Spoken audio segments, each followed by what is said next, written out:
Assalamu alaikum and welcome to Perspective. We'll be talking about the relief efforts, of course, that are underway with regard to the climate damage. We know that more than 300 people have died in KP. We'll be talking about, of course, the causes of the climate damage that we are looking at, but also, what is available at this time, our preparedness. As we know that even as we speak, rescue operations are underway. Also, the sad news of a rescue helicopter that has, and that resulted in so many, more than 5 people dying. We'll be talking about this phenomena which we call climate damage and what we can expect even in the next couple of weeks, the scale of the kind of damage that we are looking at, for which again, how prepared are we at this point? All of that today on Perspective. I have with me SYEDA HASANY, who's an humanitarian worker and development consultant. Thank you for being with us today. We also have with us DURREESHAWAR Mahmood, who's a climate finance and policy expert. Thank you for joining us. RIZWAN, who's member Climate Change Council. Thank you for joining us. We'll also have other guests. We also have with us FAHAD MALIK, who's an advocate for climate change and an environmentalist. Thank you for being with us today. Before I go to the human angle, to Yumna, I want to talk about what the situation is at this time. Rizwan sir, how are you looking at what's happening? First of all, how much of this was predicted in your opinion? The scale of what has happened and the way that it has happened? So, thank you very much. I think I must say that a slightly more disturbing pattern is developing in terms of climate change in our western system. Okay. So, in the Swat and Malakand area traditionally, so we had monsoon in the eastern side. But since last few years, this phenomenon of cloudburst, sudden accumulation of water, it has started happening. Actually, you remember 2010 floods were triggered from here, 2022, and this year again we are seeing that. More importantly, the monsoon and the western system are sort of mixing. But if we compare to last year, for example, the scale is, of course, the damage seems to be more, it seems to have claimed more lives overall. How are you looking at that? Very quickly, so first thing, of course, this is unfortunate, this is unprecedented. So, we must admit that the incidents of cloudburst, incidents of, sudden rainfall in very less time, there was increase. But I think with every passing year, the kind of development, or I would say misdevelopment which is happening there, construction, the pathways, the rivers, that's increasing. So, the natural phenomena, the climate change triggered events, they have increased in intensity. And secondly, the way we are living there in those catchment areas, I mean, even year by year, the number of constructed structures increasing, number of obstruction in the water causeways increasing. So, I think it's a complex situation. Unfortunately, it's unfurling, and this year's rain again pattern, the monsoon, they are staying there for longer than maybe last year, year before the last. So, you think this could be a prolonged spell? It's I wish it, but what it looks like that the western and eastern system are going to combine. So, we are looking at maybe a few more weeks of similar disturbed weather pattern. Yeah. Okay, Durre, if we look at the kind of scale of this devastation that we've seen, that we are looking at in KP, do you think that the current Pakistan climate change regime, so to speak, is equipped to handle the scale of this kind of devastation? So right now, no. And again, seconding what Rizwan said, that obviously the climate change is probably exacerbating the effect altogether. Okay. And we are not prepared because there's unregulated development. Though there's natural phenomena of either GLOFs or cloud outbursts, floods, rainfall, but at the same time unregulated development is another reason. Our development along the floodplains, the construction, the mining, all those all those causes are actually triggering and have a synergistic impact where you see the lives lost and damage to the property. To an extent, this is a repeated climate disaster, right? I mean, is there a pattern to this? I mean, at all, as a climate expert, are you seeing a pattern here that is manifesting itself with regard to this, like the cloud burst or the kind of damage that's being seen? It is already proven with the modeling studies, with the forecast, with simulation exercise that we are in a very unique belt at the moment. The variation when we talk about globally, it has been proven. We are the hotspot country. We are vulnerable. This was predicted, and this is happening now. When climate change happens, basically it increases the magnitude and the frequency of these climate-induced disasters, and that is what it's happening. So it was predicted, but now we are facing the brunt. We can see that live. So we can say that in a sense, the so that prediction should have manifested. I'm going to include YUMNA in this also. Should have manifested in better preparedness. YUMNA, would you agree? Definitely. And I think it's the same story that we are talking about even in the 2022 floods as well, which affected most of the country. And now we see again this phenomena happening, and right now it's KPK which has been most affected, Gilgit-Baltistan. So as far as disaster preparedness is concerned, I think the answer would be no. However, skepticism aside, let's look at the evidence and let's look at the need assessment. So the damage, of course, is going to increase. Number of deaths will also increase. I'm also aware of the fact that if we need to do a need assessment and if we need to find out the extent of the damage, right now the area is very inaccessible. We know that roads and bridges have been destroyed, so it's also difficult for the people who are supposed to do these need assessments, or the humanitarian workers or the government or DDMAs to really, if they had to reach the right people, it's also difficult for them. But could this have been anticipated at all, in your opinion? I think yes, because you have lots of science and evidence and modeling, and if you talk to the local people, the local administration, the signs were already there. I think 2 weeks ago, again, we saw what was happening and we all then fell silent and thought it's over, and now suddenly we're in the situation that not even we can understand. So how do we insulate against perhaps, for God forbid, in the next couple of weeks and having this increase again or see more of this happen? So there are different angles to this. First, let's talk about disaster preparedness and what does it mean. If you look at the community perspective, how do we make our people more resilient? How do we make them more aware? One thing is to include them in your local disaster management plans, give them the skills, the tools and the knowledge. And of course, if you live near this area and you have seen this phenomena happening, of course you have some indigenous local knowledge. But I think proper structural planning is needed. So one is to involve your local communities and then make sure that there is a coordination and a better link or a good link or a strong bond between the communities and the district administration.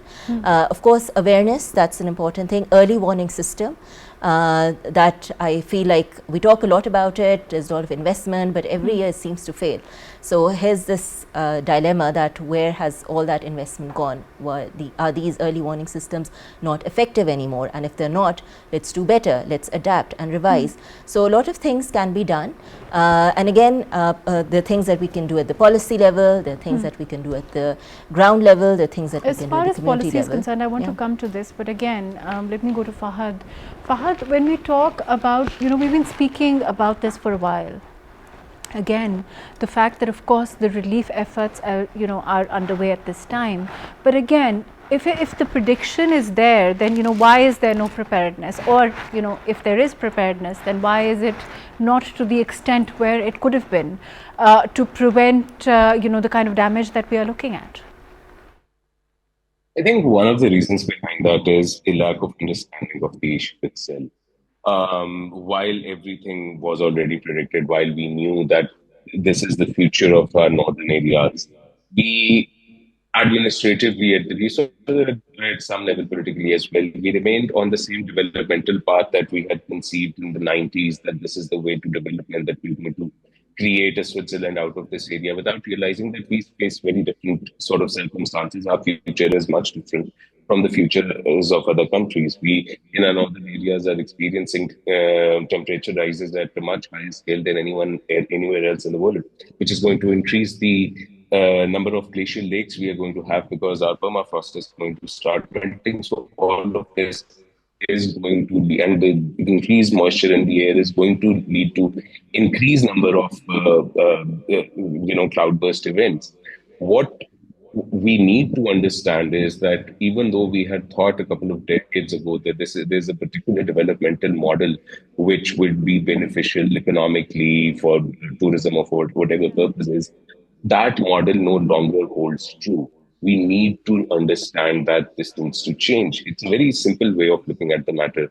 If there's a beautiful waterfall somewhere in a particular region, a small coca will open up first, which is just supplying water bottles, and then another coca will come up, and then another one, and then perhaps a small hotel, and then you're moving on to a resort.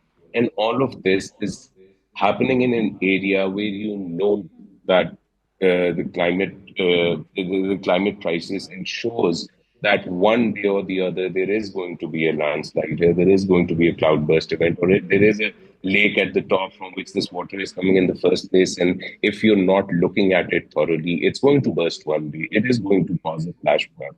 Yet we are occupying more and more space in our flood belts, putting up more and more structures over there, because there was this model that we had conceived at one point in time, and we never really decided to change it.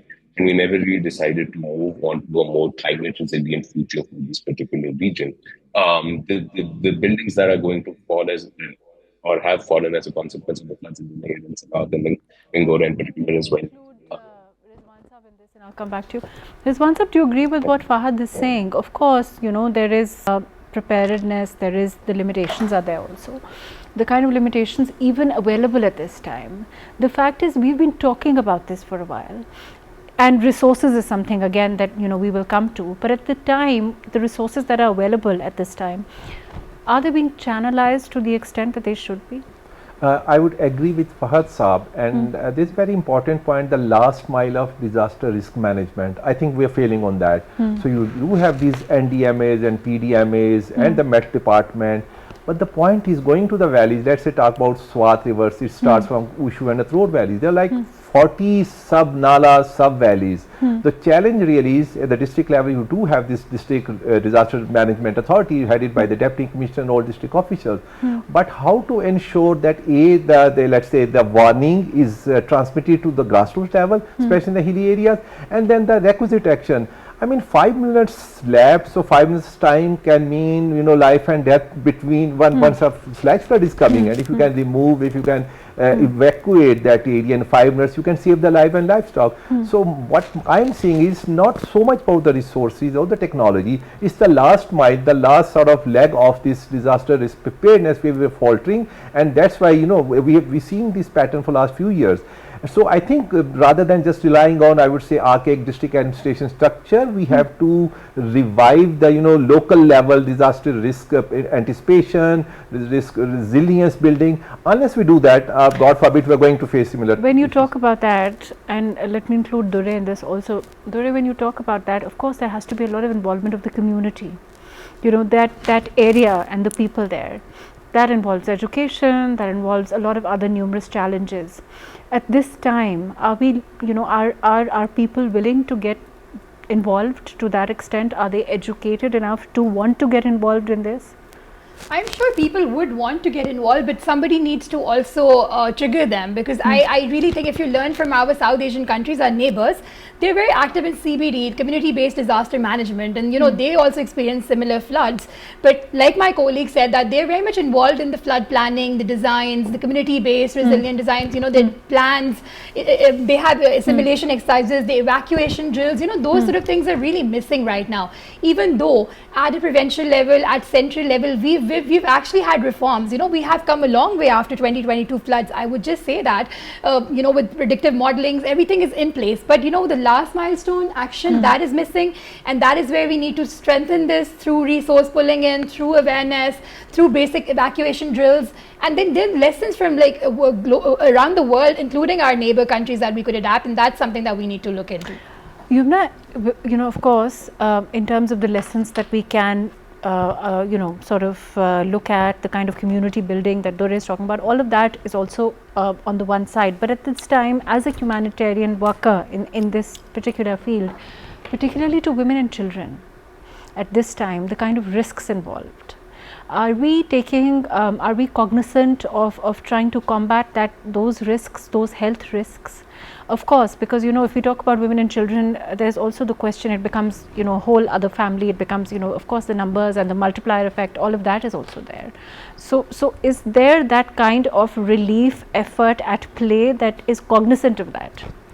So one thing is to recognize that relief has not even started yet. I think we're just scrambling to coordinate. But if that happens, and I think we've learned from our lesson, but one, I think before I deal with the women and children protection risk issue, let's just talk about general humanity. But why has relief, in your opinion, what are those factors that are hindering the speed of this kind of relief coming together that you're talking about? I think one is the lack of coordination. Someone has to take leadership. So who's who here? So there are so many organizations right now, and yet you're saying that there is a lack of cohesive leadership structure. Is that what you're saying? Yes, that's what I'm saying, that someone has to take lead. There has to be one major player that brings all the stakeholders together. What about NDMA, or we talk about, for example, at this time there are a host of other organizations also that are undertaking, but please tell us, I'm sure you are more aware of how many organizations are in the field at this time. So coming from a humanitarian perspective, so NGOs and civil society have already existed, and they're working in different thematic areas. But there are government structures in place, right? There are government structures in place, and again we also work together, the humanitarian sector, civil society, we work in coordination with the district government. However, one thing is the need assessment. Everyone's trying to figure out the actual number of death rate and the bridges destroyed and roads destroyed. So the one issue is that we don't have the data available? We don't have the data available yet. Right now we are doing need assessment, or we've just activated our teams to go and visit these areas. Some of the areas are also inaccessible because of course roads and bridges have been destroyed. However, people are in touch with local people who, if they have internet access, which is already sketchy and patchy, so right now that is still non-existent, and a lot of the infrastructure has been destroyed. That's also the other thing. But having the lack of data or lack of information is in itself a different problem from, like you said, a coherent hierarchy or a structure at this time. Yes. So why is there that lack of structure? Well, the lack of structure. Is it because there are too many organizations in the field? Is it because it's oversaturated? What is it? No, I don't think it's oversaturated. I think it's just that we need good leadership and just good mobilization, resource mobilization. I think everyone understands the problem. When it comes to emergency response, we all know what emergency response entails like. It means making sure that people are safe, it's shelter, it's giving them basic food, water, and then we talked about women and children, so again addressing their needs. And you asked earlier on, are we cognizant of that? Yes, we are. A lot of lessons learned there about making sure that women and children are safe. We treat, I mean, again, women are a different subset. You have pregnant women, lactating women, older women, and of course the burden of this disaster, it does fall, and women and children are most impacted. But before we even talk about that, I think that the first thing is to just start that emergency response and making sure that we are going to the right people and they're accessible. Let me go to Rizwan Sab on this. Rizwan Sab, as a policy maker, I want to get to the bottom of why there is, in your opinion, there are structures in place. Again, the scrambling, or from what I feel from having spoken to you, that the lack of cohesion or disorganization. Is it just because the nature of the emergency, the speed of the disaster, or there is unfortunately lack of overall structure in place? Those are also issues. So I think very pertinent point. I think we are still at a strategic level in a kind of a denial phase. For us, the disaster is a contingency. So if you look at the government's budget books, so it's about health, education, roads, and a contingent fund for disaster.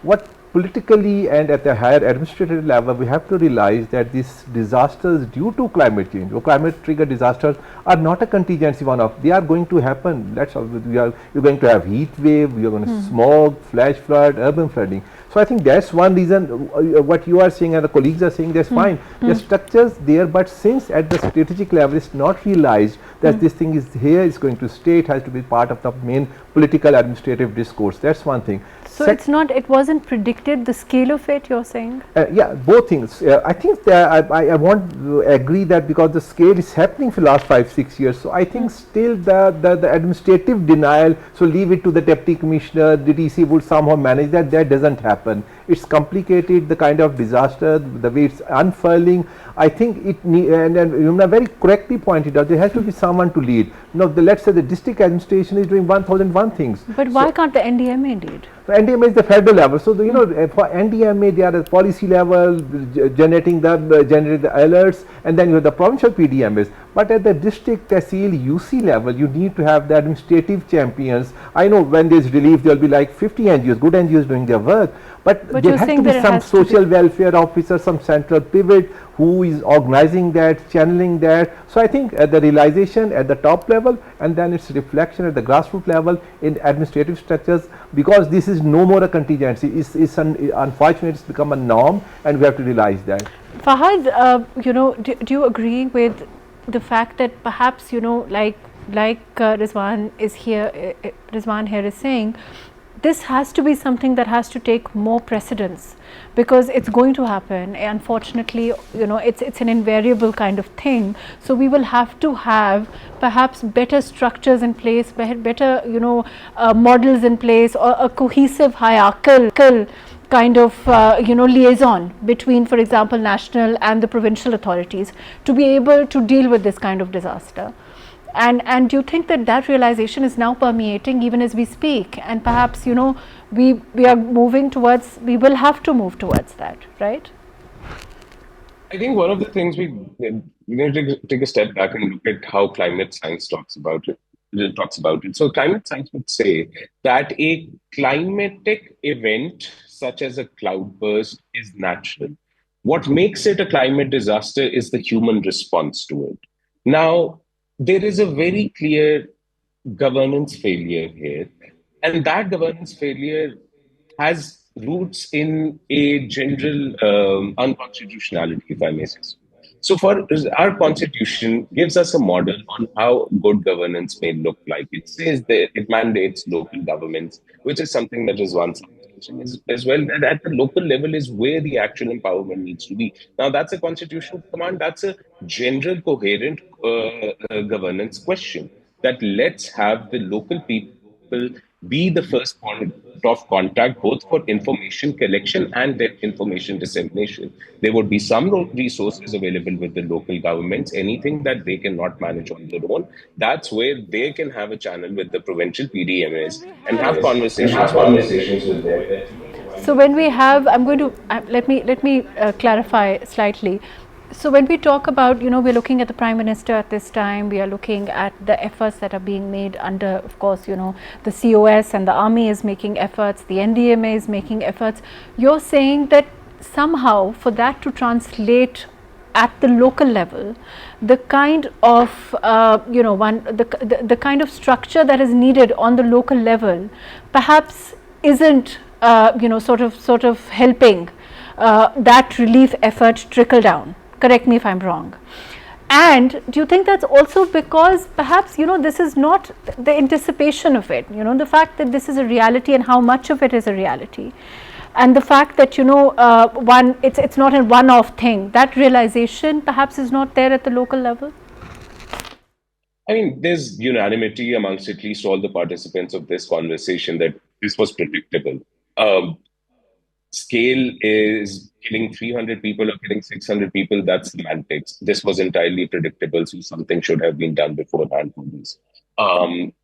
Governance-wise, yes, if you do not have empowered local bodies, saying that the current structures aren't enough is one way of putting it. The other way of putting it is until and unless you start empowering financially and administratively your local administrations, whatever form you may choose for them, anyone else coming in is coming into new territory which they're going to immediately need to understand. Anyone who's already there and is a point of contact can have more coherent conversations with all the institutions that are available to deal with disaster management in the country. So yes, there is a structural failure at the local government level, but it is a solvable problem as well. It's not rocket science in that sense. It's something that is entirely resolvable. And given the fact that we can now foresee all of this happening repeatedly in the coming years and decades even, that... Are we foreseeing this in the light, I mean, is population or overpopulation, the scale of the population increase that we are looking at, a part of all of this conversation? Is it part of, the relief efforts? Is it part of the climate, the impact it can have on anything, in trying to contain the kind of damage that we are looking at, urban flooding, or, the scale of having this kind of development take place that we are talking about, the sprawl of it? Is that part of the dialogue at this time?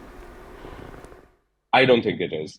While population is a significant factor while determining how to do disaster management, I don't think population itself is an issue. It's also about the number of visitors that are visiting a particular area at any particular time. We know our northern areas get populated with a lot of tourists, and rightfully so. They're one of the most beautiful places anywhere in the world.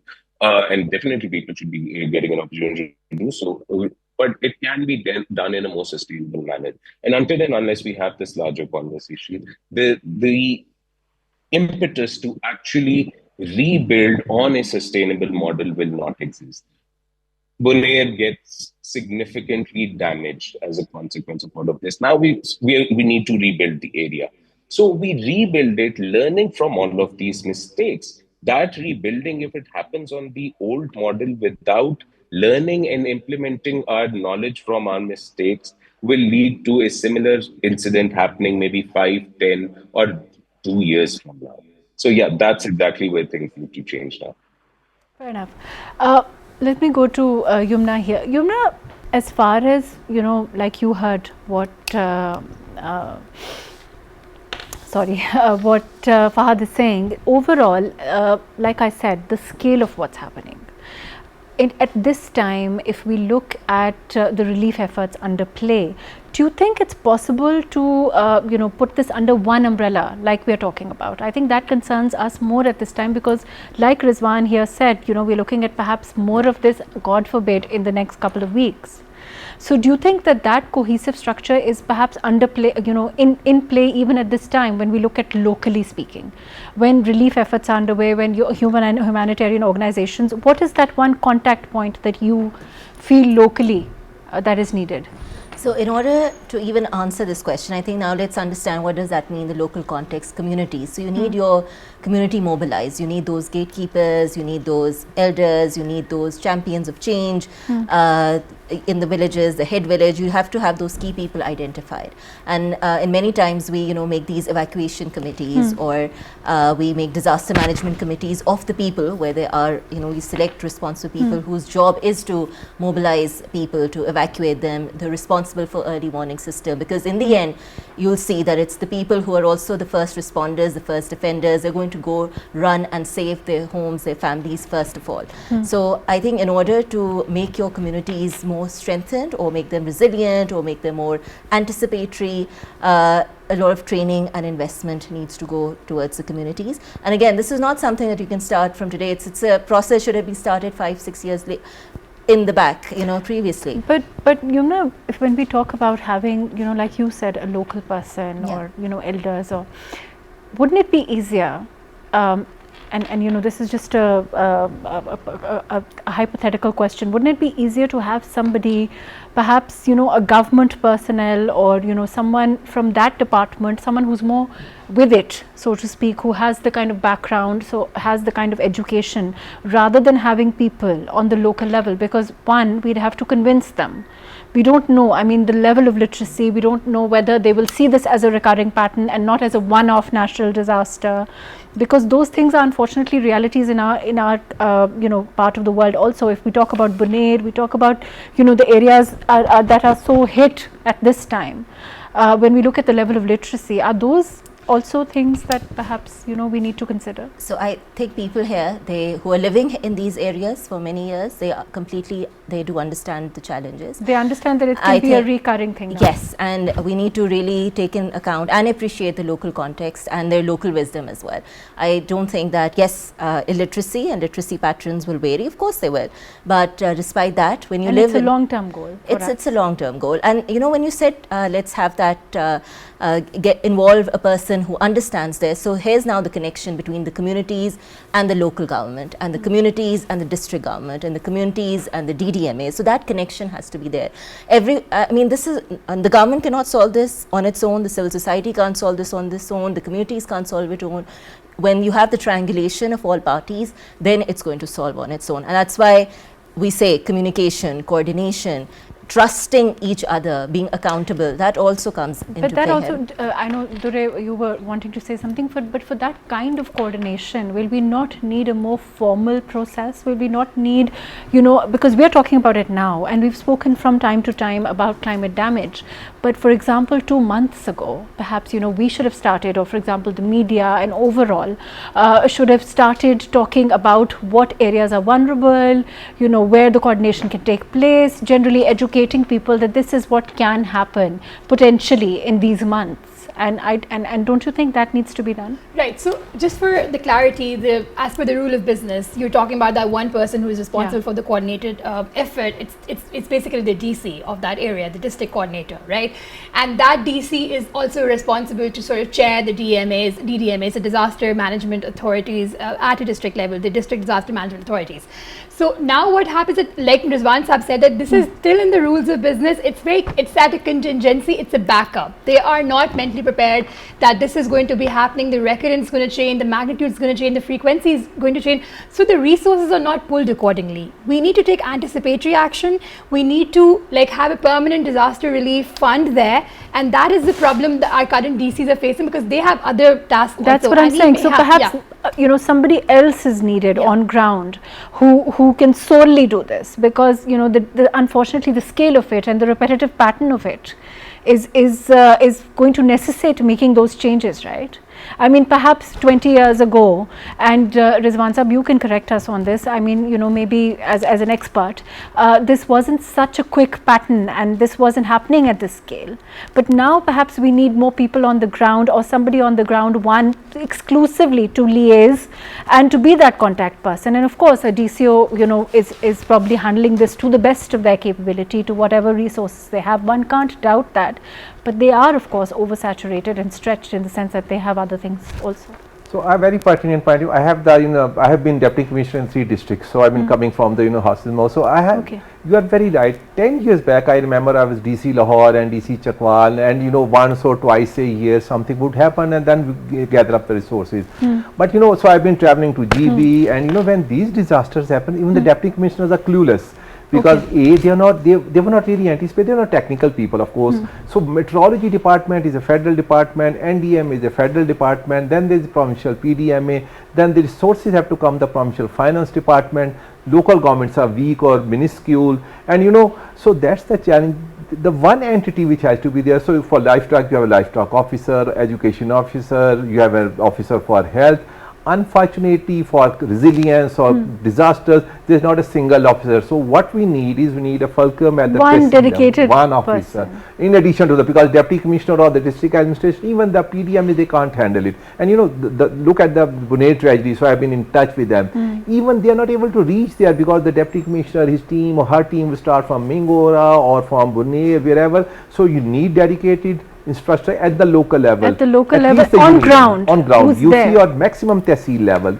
Otherwise, because the recurrence of these phenomena, the climatic disasters, and then that need to be supported through the provincial governments. Because and the SOPs that need to be in place for that one person, that if they are they clearly know. So if there's a flash flood, there's a mudslide, there's a cloudburst, ABC, these are the 5-6 things, these are the resources, and then do that. Unfortunately, that is missing right now at the grassroots level, as very rightly mentioned with that one. Right, fair enough. Fahad, also in addition to this, the fact that we spoke about population and the fact that this is something that's not really factoring into the conversation at this time. Do you think also as people, it's a cause of concern when we talk about urban planning? It's a cause of concern when we talk about the infrastructure that is constantly built, for example, in areas, hilly areas, for example, in districts, and for example KP, or we talk about other areas, and that conversation needs to be had. is it, when we talk about COPs happening or we talk about climate damage, how will this become a part of that conversation in your opinion? For a country like Pakistan, because we of course are overpopulated, the scale of it, the way that it's happening, what we are anticipating in the next 10 years. Again, population, I would say that while is an issue, it's not an inherent problem itself. It's population management, which of course becomes much more difficult if a country has lack of resources. But again, if there was an understanding of what the bigger issue here is, which in this context would be adapting to climate change impacts in this particular region, it would mean that money that we're already going to spend in the coming months rebuilding on the damage that has been caused by the current climate disasters, we rebuild in a manner which is climate resilient. One of the primary things that we require for this region in particular is to have a completely new land use and building regulation code, for instance. So how exactly do we rebuild? It's not a decision an NGO should be making anywhere. It's a decision that should be happening at the governmental level after an assessment on, okay, what do we learn from this experience? What can we foresee happening in this area in future? So let's now rebuild, let's make that investment of the little resources that we have in a manner that adapts to the upcoming reality. And if the answer, for example, is that there may not be any adaptation that can happen in one particular area, then let's have more serious conversations about relocation. Let's have serious conversations about how we are going to in an urban manner, rebuild that or reorient that particular region. Maybe we lose certain cities we historically had, maybe we don't. So all of this needs to happen immediately. As and when we are rebuilding, as and when we are even responding to the disaster, providing relief at this point, that need assessment constantly needs to happen. Learning from About when you Fahad, when you talk about making that effort to have perhaps the kind of planning or the kind of infrastructure that is climate resilient. If we look at, for example, Sindh, we know that the houses that are being handed over now from the government to, for example, those that are being need them, or flood victims also, they are generally now more resilient. They are supposed to be resilient to the kind of climate damage that we are looking at. Isn't that model something that can be followed across the board, or as far as other provinces are concerned? Unfortunately, I'll have to point out that there's a fact-finding report by an organization by the name of South Asians for Human Rights, SYEDA, which came out about a couple of weeks ago, which did a fact-finding, which sent climate and urban experts to those areas where those rebuilding measures are being undertaken. And unfortunately, they do not echo the part of the question which says, look, there's a climate resilient model. Unfortunately, even that isn't one. Saying that perhaps that model might not work. We need to work towards a better model that is more climate resilient when we talk about that kind of rebuilding or the efforts that.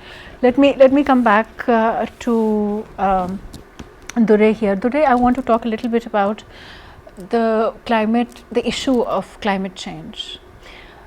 As far as the kind of efforts being made with regard to having this conversation on an international scale, has the reality permeated sufficiently in your opinion, and have things changed with regard to the funds? Because earlier on I remember having this conversation with you that unfortunately things don't really translate for countries like Pakistan.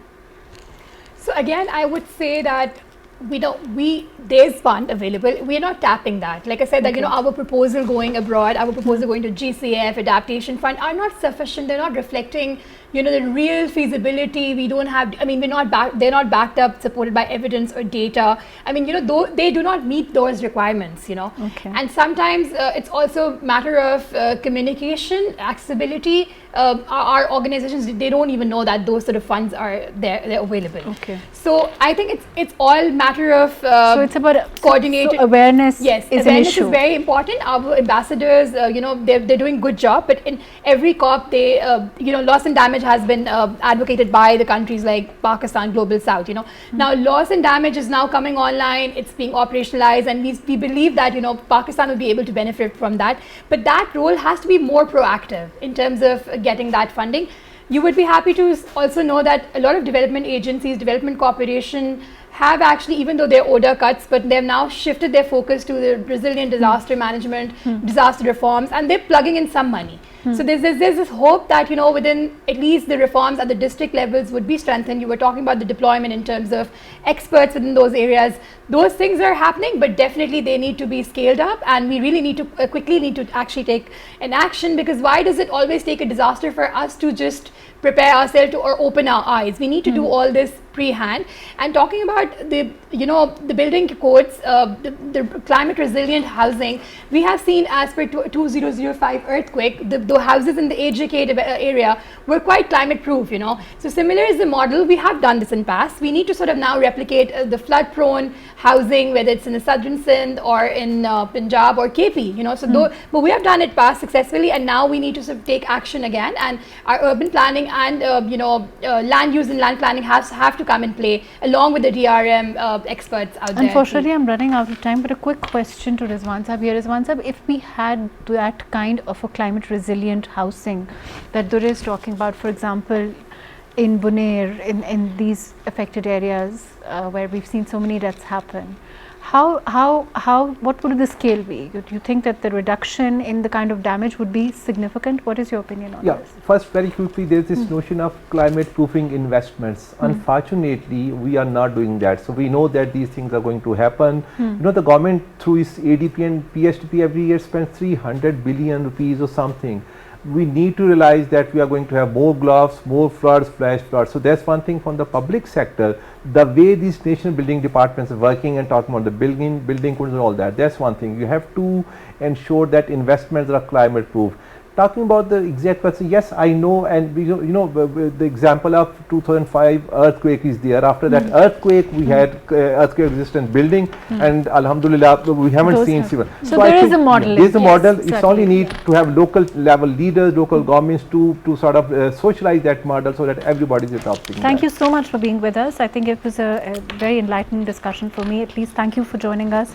SYEDA, YUMNA, HASANY, thank you for being with us today. DURREESHAWAR, MAHMOOD, thank you for joining us. RIZWAN Mahboub Saab, thank you for being with us. FAHAD, MALIK, thank you for being with us. Overall, in what we spoke about when we talk about the kind of cohesion that is needed, or the kind of on-ground local coordination that is needed, is perhaps something that the government is even working on as we speak. And as far as awareness is concerned, that is something that perhaps has to increase on a scale where we know and on a local level, or the public knows what to expect months before, to an extent, and to insulate ourselves to the kind of damage that is unfortunately has become a reality in so many areas even as we speak. Of course, relief efforts are underway. We know that the Prime Minister, the COS, overall, as far as the army is concerned, as far as NDMA is concerned, all organizations are at this time of course engaged in trying to deal with the kind of damage that we are looking at. But of course, preparedness is something that needs to be upscaled. And let's hope that we can work together, like we spoke about. This can't happen on the government level alone. It can't happen on, of course, the civil side alone. It has to be a combined effort. And let's hope we can all do that. Thank you so much for joining us today on Perspective.